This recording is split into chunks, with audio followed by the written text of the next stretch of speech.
Nak tanya lah, berapa banyak kuota Budi 95 yang korang dah guna bulan ni? Dan macam mana korang trace penggunaan liter tu? Sebab I sendiri tengok dekat app Settle je. App Settle lah yang paling senang untuk isi minyak dengan Budi 95. Tak payah nak beratur panjang dekat kaunter, tak payah nak verify IC tiap-tiap kali. Cepat dan convenient. Tapi kan ada satu lagi feature dalam app Settle ni yang buatkan dia menang bila kita compare dia dengan brand lain. Bila you isi minyak pakai Settle app, you akan automatically dapat mesra reward points and you boleh dapat sehingga 3 points untuk setiap liter. Dan yang paling best, you boleh terus redeem points masuk ke dalam e-wallet Settle you. So let me terangkan sikit bab tiering mesra reward points dalam app Settle. In total ada 3 tier. First, Junior tier akan dapat 1.5 kali ganda points per liter. Second, Explorer tier akan dapat 2 kali ganda points per liter. Dan third, Hero tier akan dapat 3 kali ganda points per liter. Tier ni lah yang paling untung kalau you memang nak isi banyak. So persoalan dia, macam mana kita nak naik daripada Junior tier kepada level Explorer ataupun Hero tier? First, you kena faham yang setiap tier tu ada minimum points yang you kena collect untuk sampai tier tersebut. Nampak macam complicated kan? Tak apa. Let me simplify.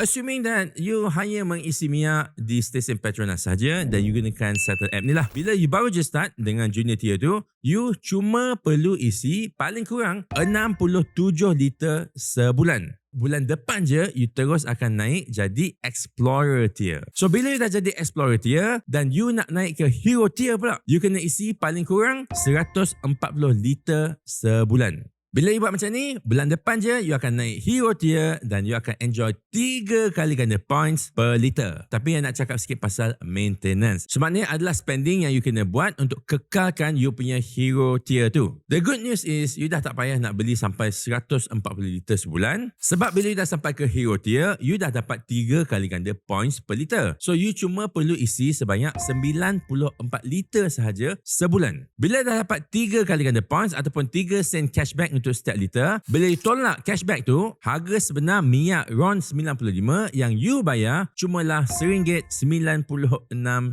per liter. Banyak ke jimat tu? Tak apa, kita kira. Kalau dalam sebulan you habiskan 300 liter kuota Budi 95 dengan level Hero, you boleh jimat sebanyak RM9. Dah lah dapat savings daripada harga minyak yang bersubsidi, dapat lagi extra cashback 3 sen 1 liter. Lepas tu dapatlah 3 kali ganda mesra reward points. So nak tanya lah, korang selalu tak redeem points yang terkumpul? Kalau ada, cuba korang share sikit, berbaloi ataupun tidak.